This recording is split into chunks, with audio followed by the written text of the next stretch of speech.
Hello and welcome to the Social Recruiting Show. I'm, of course, Katrina Collier, author of the Robot Proof Recruiter, and I am a speaker and facilitator. I'm, of course, joined by the talented talent acquisition professional, the one, the only, the amazing Glenn Martin, who's trying really hard to distract me. Hello, Glenn. Hola. Today, we are super excited to have a talented, not recruiter, sales developer, business developer, awesome human in the name of Ted Hewett joining the show. Welcome to the Social Recruiting Show. Welcome, Ted. Welcome, Ted. You're welcome. Tagging on to and that. Of course, oh, sorry, but just before you do the beard squared, we, of course, wouldn't be here without our incredible sponsor, Enterprise Alumni. Glenn got it right. I always worried he's going to use the wrong hand. We really do need a beard oil sponsor as well, though, particularly this week, but we love Enterprise Alumni. Thank you for keeping us going. Thank you, Ted. Sorry, Glenn, I know I interrupted you, but very much. That's totally cool. I mean, you stole my thunder on Beard Squared. I was just going to Ted Hewett, bearded brethren, overall dude, but yeah, I mean, curtailed now. I'll have to pick that up a little bit later.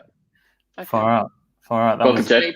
Lovely having me. It was an absolute pleasure to be invited. I've been following for a while.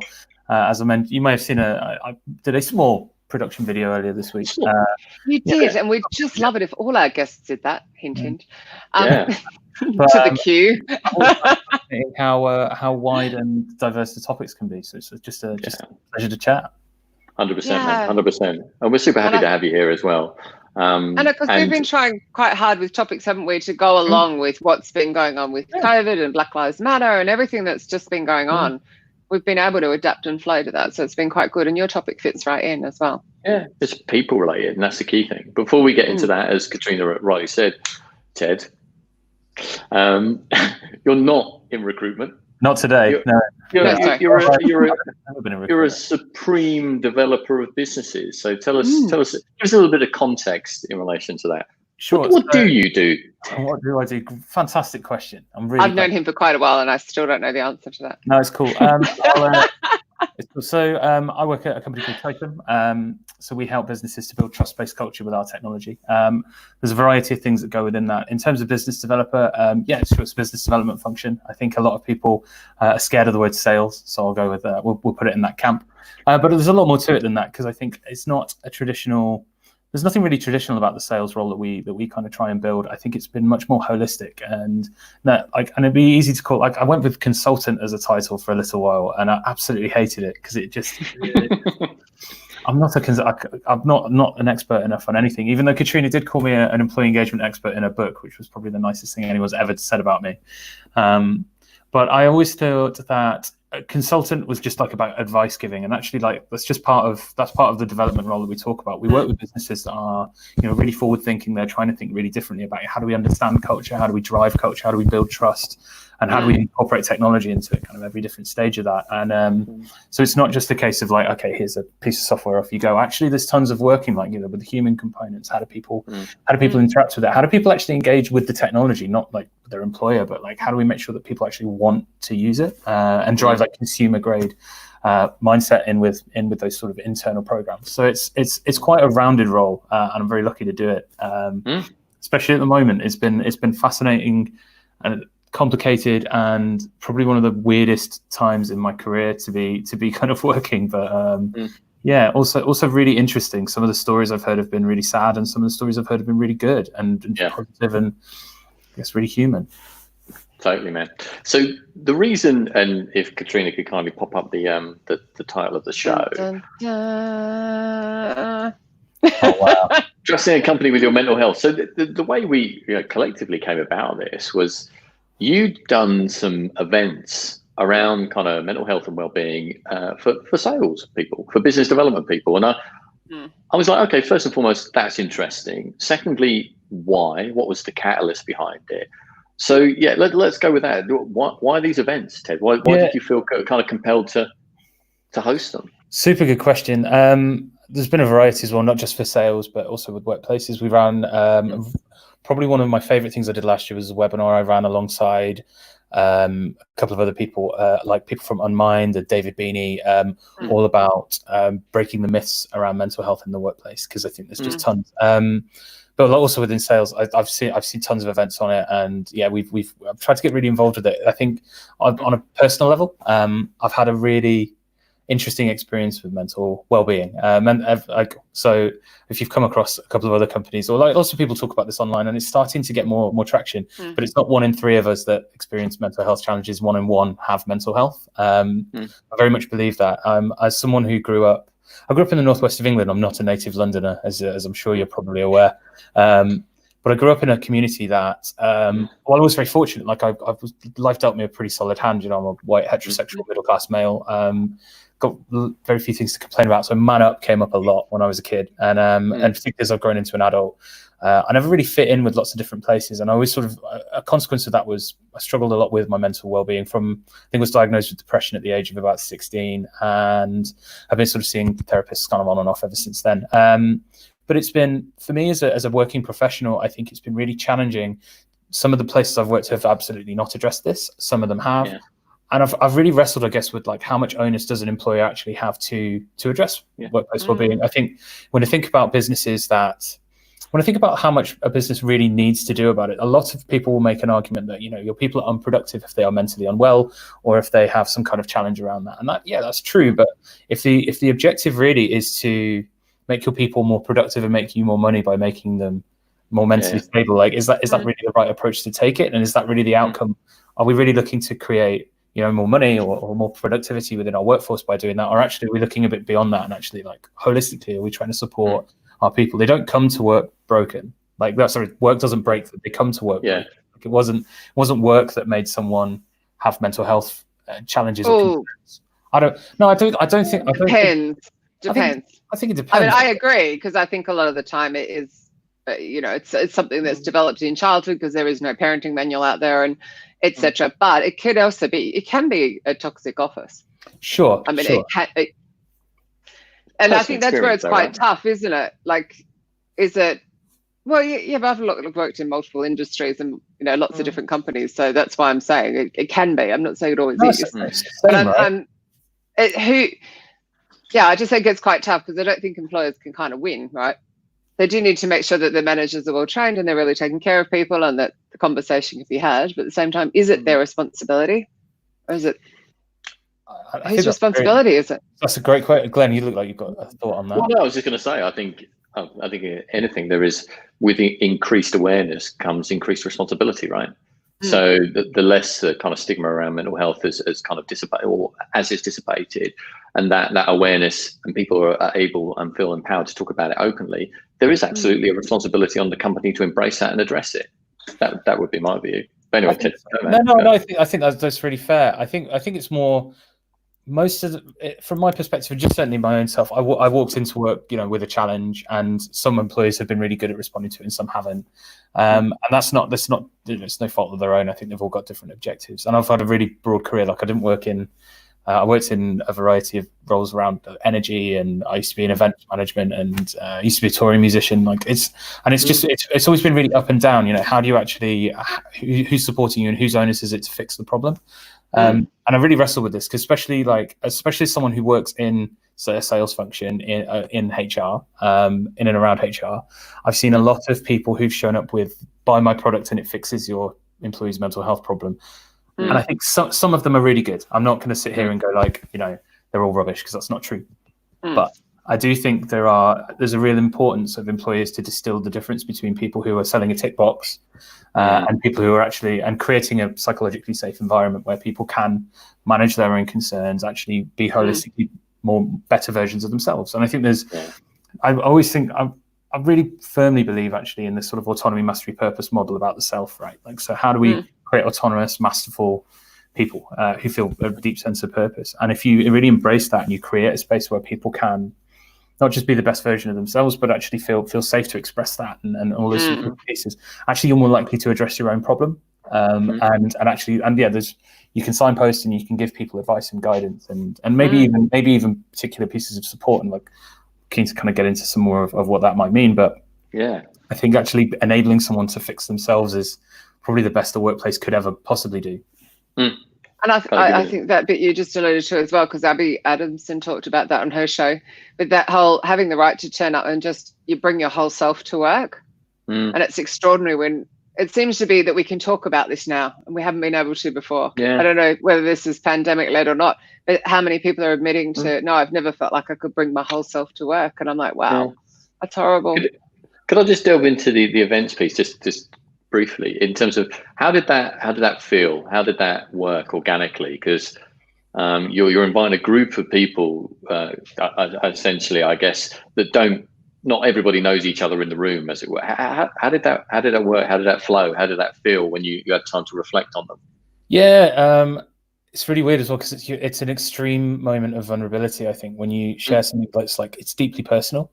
And this isn't like the bringing your whole self to work thing. I'm very lucky, actually, that the last few employers I've had, particularly think about my current employer, but also my previous employer, RG, they were very much embracing of that philosophy. And I think, well, partly because I think vulnerability works. Like, I think it's a really effective tool in what we do, but I also think it's really enabled me to feel confident in actually talking about it more openly. And so I think there was probably an initial bit of nervousness around it, but actually, like, when you scratch the surface, I think the sales stuff is most fascinating. The amount of salespeople I've spoken to who are like, yeah, man, it's just been so hard.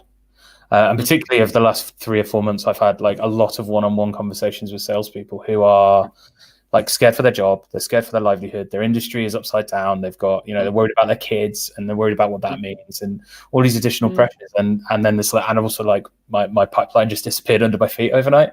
Like, it's just an extra layer of complexity. I'm going to sound a little ageist, and I'm not meaning to, but I think a lot of salespeople tend to be younger, don't they? Because it tends to be like you graduate and you go into no, but I mean, they mightn't have been through this before. Yeah. Like Glenn and I have been through this before. We're like, yeah, okay, so we know we'll get through. It's new to me, right? It's going to be really tough. But 2008, so yeah. You were not? No, I'm 32, so I just missed forget it. You're such a baby. Hey, it's a beard, right? I just did the maths in my head, worked out I could actually just be your mother. That's terrifying. So, I was just going to say, have these conversations been an extension of the events, or these people that you kind of, almost that sense of community from the event has kind of transcended the event itself, and now you find yourself kind of having these kind of regular conversations. I think that's awesome, man. Seriously, it's pretty varied. So like, I'm quite extroverted on social media, which it's been a really nice thing for me in general. But the consequence of that, I think, is I do get people messaging me going, oh, I really like what you do. Like, how do you do it? And like, I build relationships with these people because actually, I've learned. I'm not like the fully formed product. I'm still learning so much from. I mean, just some of the conversations you and I have had, Glenn, have been really like pivotal to me, like just in my own personal development.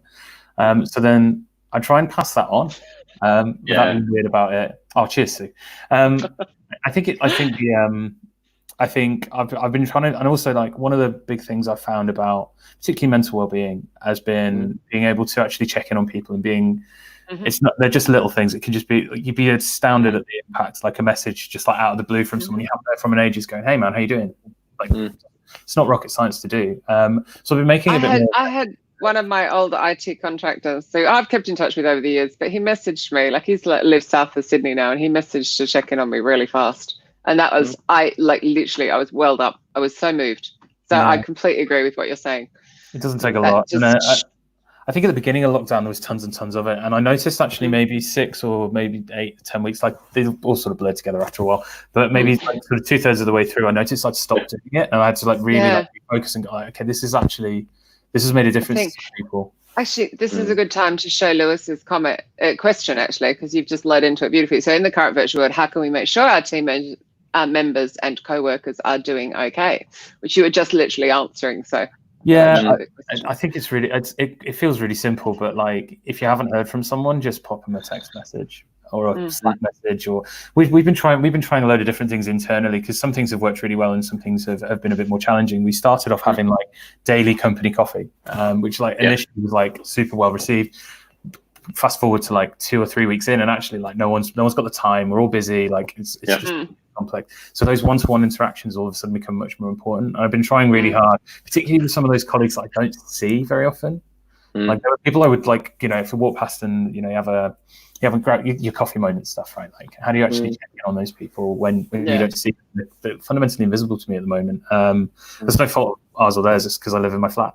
That's where we are. So I think there's that. I think particularly at work, I think there's a real onus on leaders to actually make sure that stuff is okay. That actually, and as one of the things that I'm seeing as a positive trend, and maybe one of the best benefits we have from, and I'm sure you guys have talked about this before, but we fast forward 2 or 3 years of flexible working and agile working, thinking more sensibly about, it's much more about outputs than it is about, like I am at my seat between 9 and 5. Like it just doesn't make sense in this world to operate like that. So the employees really I embrace. also think it takes a level of self-awareness as well to kind of go like, I'm not functioning. I'm going to go and step away, and then I'm going to come back and put in like 2 hours of effort that will deliver what I was trying to do over 8, but I wasn't. And can be quite hard. And then companies have to be trusting. So that employee. The T word, yeah. It's the trust word. It works both ways though. Like I think you need to feel psychologically safe enough to sit there and go, you know what, I need to walk away. And there was a colleague of mine the other day who popped a message in our channel on our Slack saying, feeling a bit anxious, I'm going to go for a walk. And it was just like, also like it's taken a long time to normalize that behavior. And I was really proud that she was able to do that, and really, really pleased that she felt comfortable enough to actually say to us, like, I feel like this, I'm going to do this with no fear of like repercussion. And it was just like, in case anyone needs me, I'm out for an hour. Like, go do you, man. You like, go do something. So when you were having your events and you were being vulnerable, because I'm always really open about my stuff as well.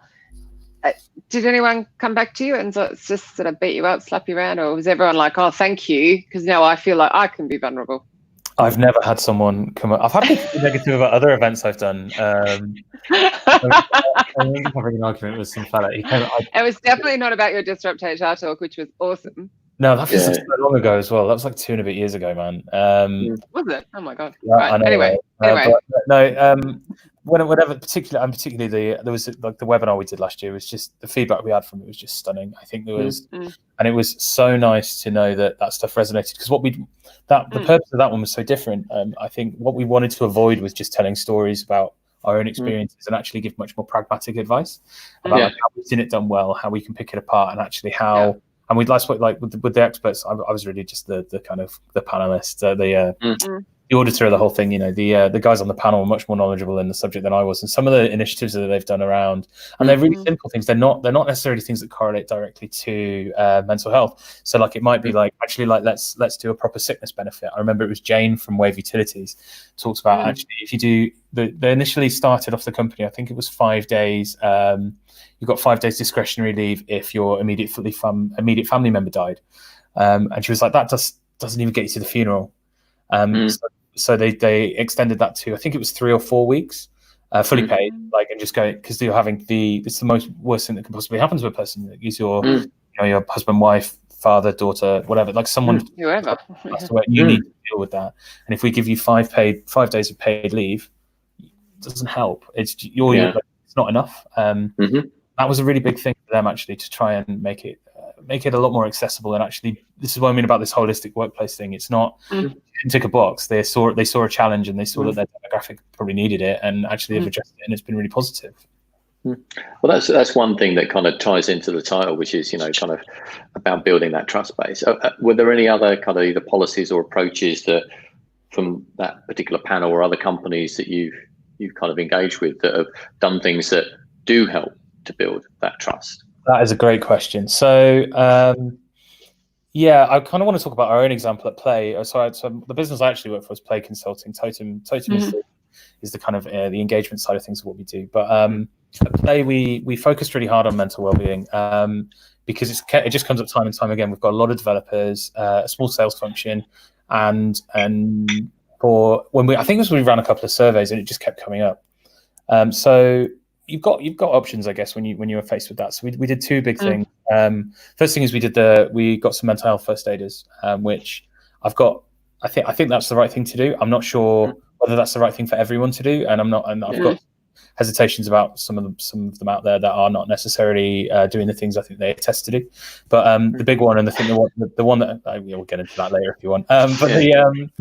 But the most important one, and the one I think that's had the most impact by a long way, is we rather than having like an employee discount scheme or any of those kind of like benefits pieces, we invested our money in a thing called Selfspace, which I don't know if you've come across it before, but it is it's effectively therapy on demand. So it's an app on your phone, you download it, book in a slot, and you can go, the tagline is a good conversation with a qualified professional. So you can see an emergency therapist within 2 hours any day, or you can book in completely anonymous employer, hey Banjo.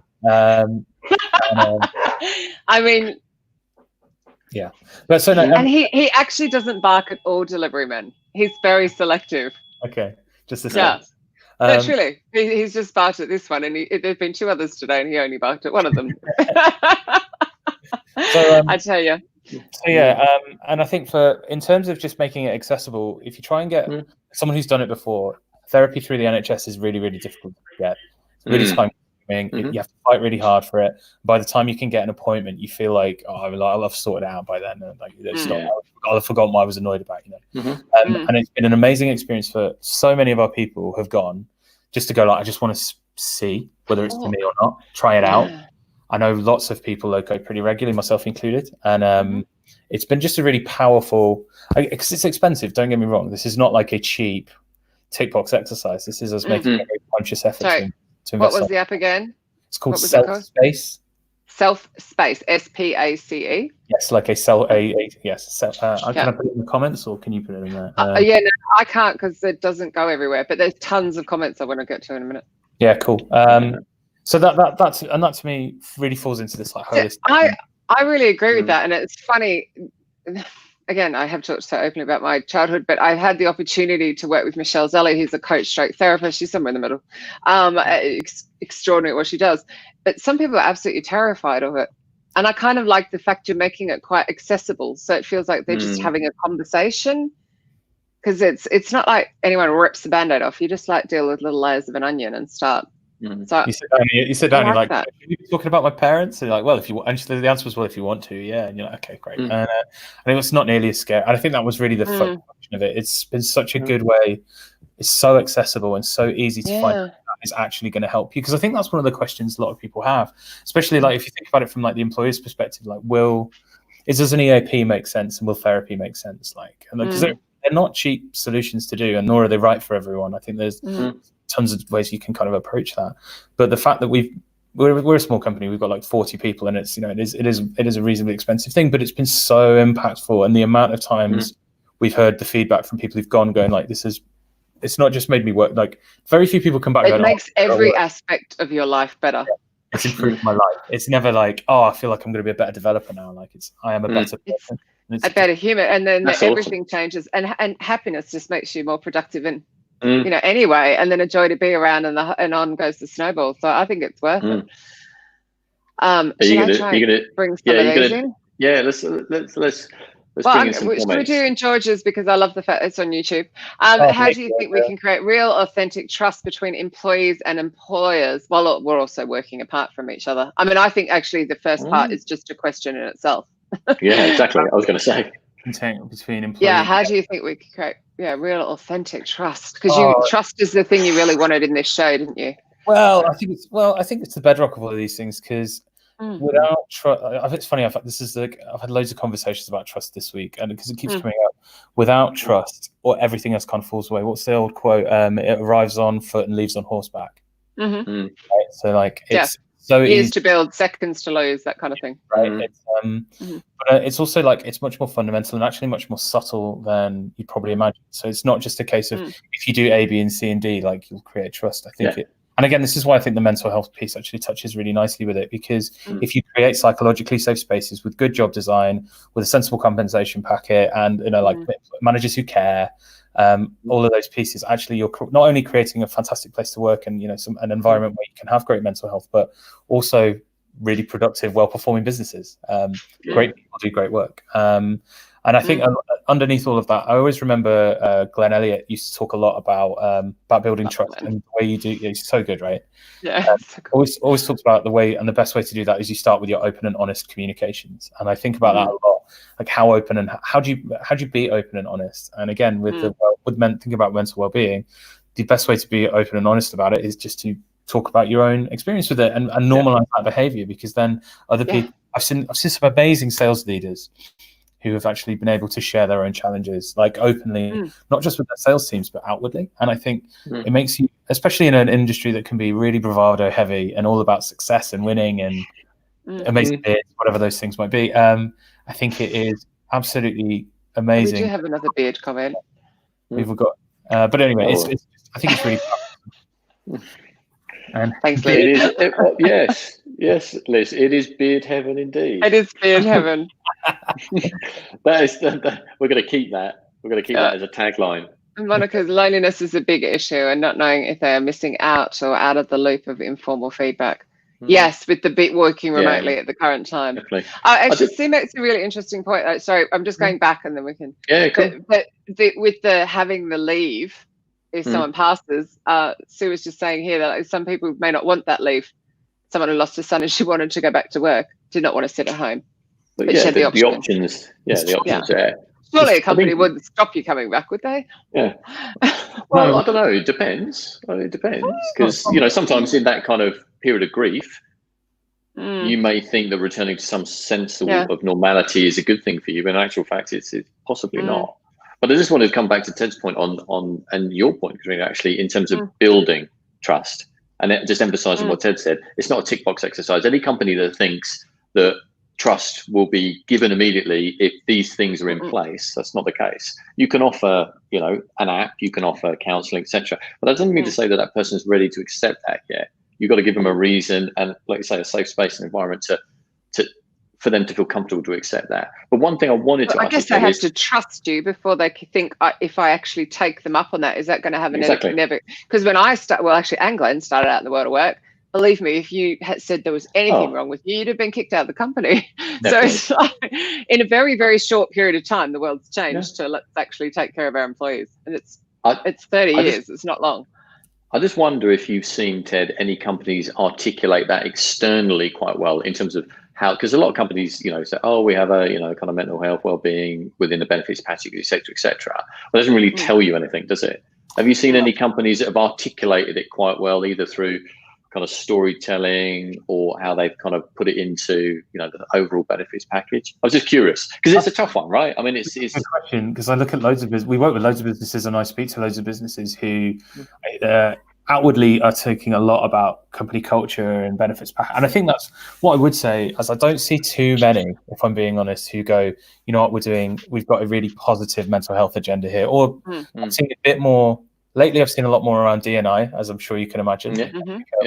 Hot burning topic, and a lot of businesses are a bit more skeptical about just changing the flag to be rainbow rather than actually doing something about it. I think that's been really positive, and like it's been important to shine a light on that. But I think the mental well-being thing is still really new to people, and I think that I can see. So like I can think the best one I can think of off the top of my head is Unmind, which admittedly is it's a mental health application, a really, really good one. I'm a big fan of what they do. I think they've got some really solid people, but the philosophy and the technology is just fantastic.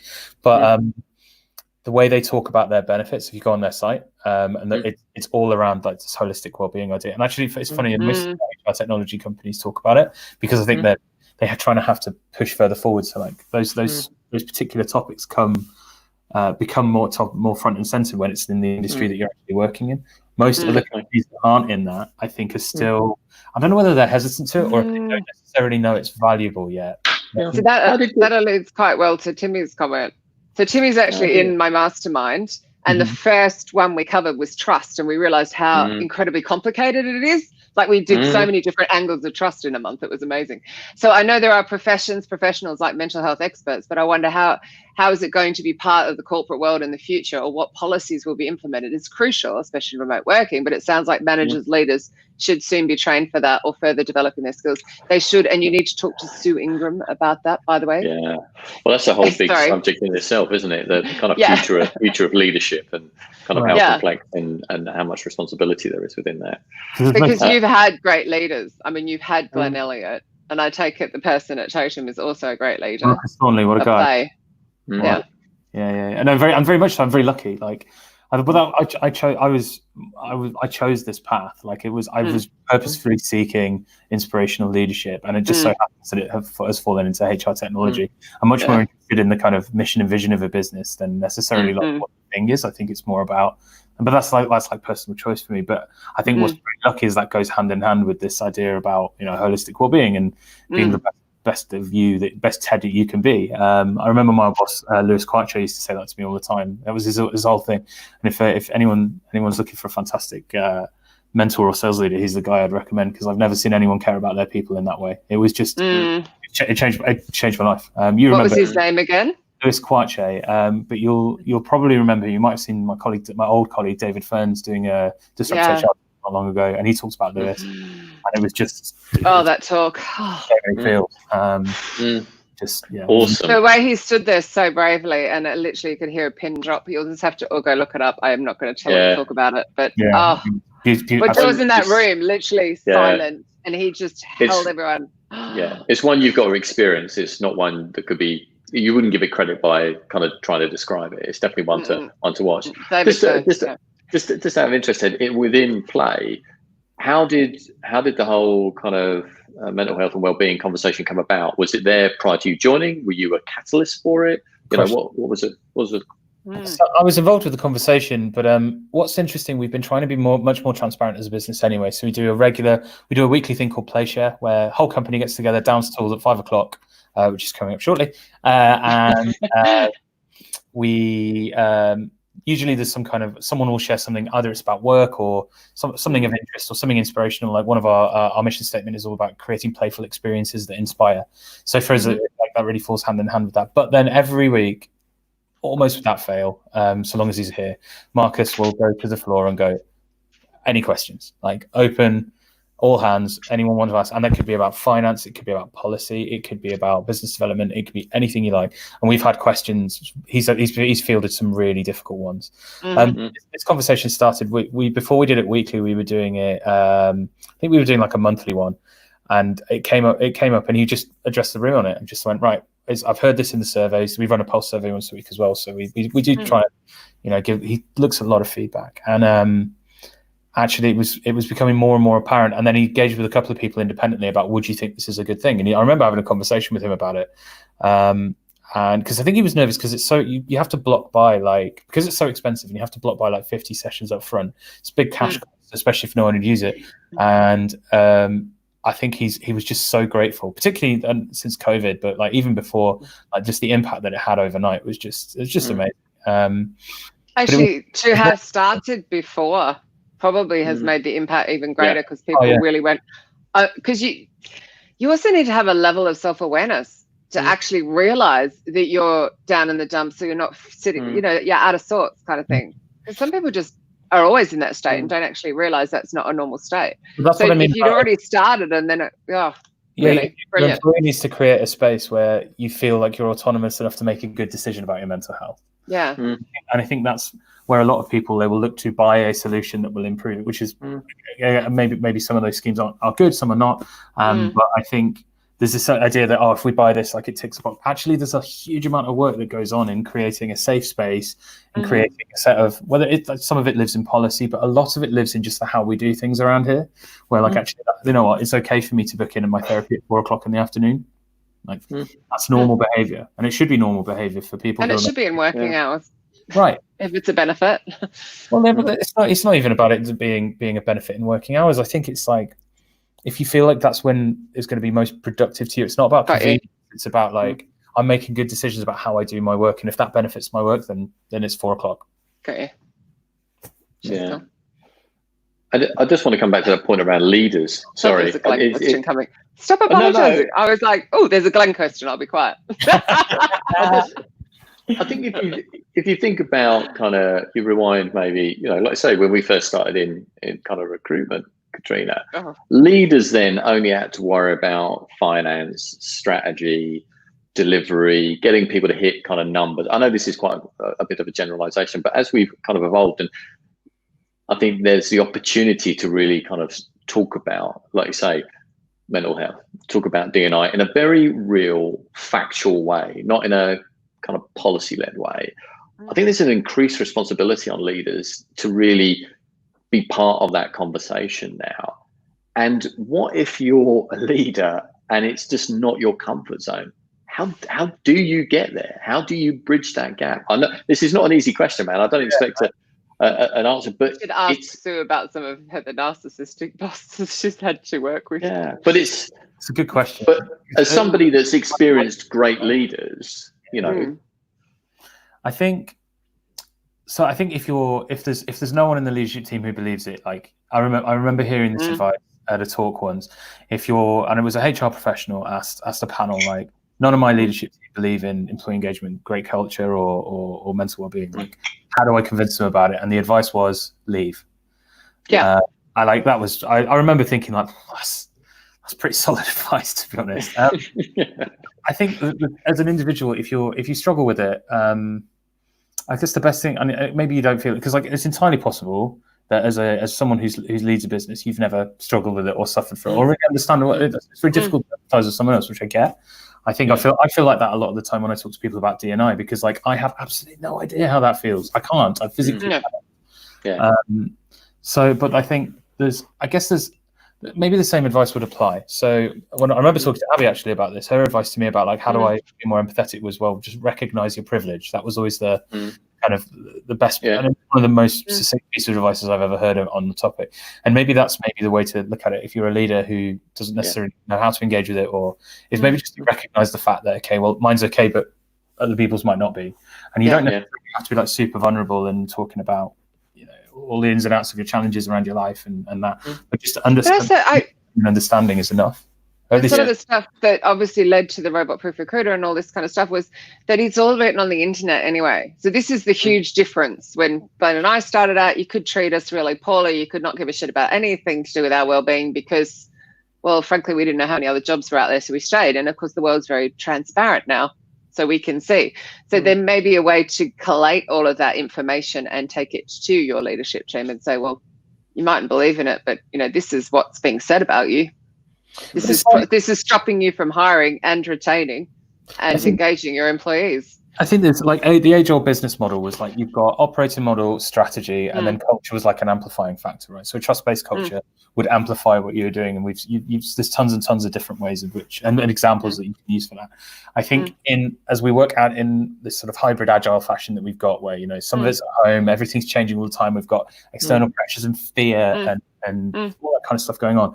Actually, having a leadership team who are kind of open to it and being able to push that agenda in a really sensible way and just being open and just embracing it and just acknowledging that it exists like that. I can't broad spectrum culture, but like let's call it well-being or trust or any of those pieces. Like so long as there needs to be this new focus on it, and I think a lot of leaders are waking up to the fact that this isn't a nice to have anymore. Those things, a lot of those things would happen. So like mental health probably happened automatically and was solved automatically by great line management historically. I think like you had a really great line manager who really cared about you, and you were able to get that in a number of different parts of your business, whether that's a business of 50 or 50,000. I think actually the problem sort of fixes itself because you've got good people. You can't rely on that anymore because I don't sit next to my colleague. I don't sit next to my boss. I'm in my home. Sometimes I'm in the office, and it's really difficult because I have to be 2 meters apart and all those sorts of things. I don't think there's I think actually there's I'll just yell over there at you. Yeah, right. But I think there needs to be this new focus. I'm seeing so many teams and businesses that are actually moving in that direction, being much more than open-minded. I think they're accepting the fact that I don't understand it and I need help, and that's okay. Yeah. I just think this is one of the benefits, if anything, of this pandemic is that we are just starting to wake up and have these conversations. I do feel like there's an acceleration in all these conversations. It's uncomfortable to say, but it's true. And because we had a lot of time alone, didn't we? There was a lot of time initially where it was, and actually really weirdly, I'm missing that. I'm just missing the quiet. I know, it's really weird. Like walking the dog and there's no cars, all of that. Anyway, but that we had that initial period to actually just sit and be still and really think about our businesses. So if we're leaders, we had time to stop and think. And, Glenn and I have talked about both our own businesses. We're both changing direction. I've changed and he's changing. And it's like, that's just us with us, So you think maybe that's some of it?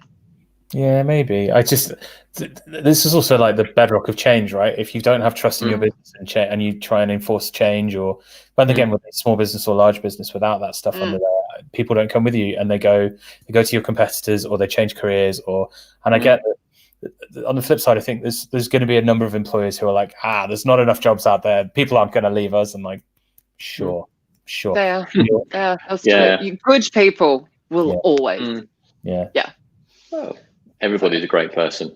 It just depends on the context, right? But you're such a believer. I love it.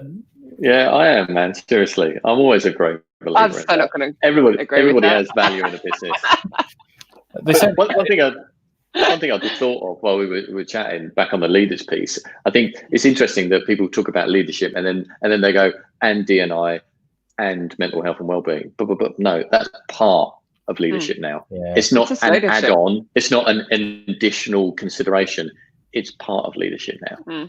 But I think it's taken a long time for that tick box to get amalgamated into that role. Yeah, for sure. It showed up like 10 or 15 years ago when people started, when mental health first became like less of a taboo and more of just something that people have. I think because it's changed in my lifetime. It's been fascinating to watch it go from something that when I first found out about it and first found out that I, had challenges around it. It was not something I would have been able to go outwardly to my mates like, hey, I'm seeing a therapist. Like it was almost a shameful thing. Fast forward, like what was that, like 15, 16 years now, and I'm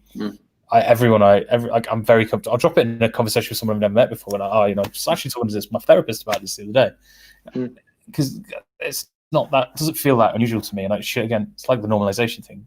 The more we talk about it, the easier it becomes for other people to then go. I also think when you go through the process and you change and life becomes easier, you want to tell people.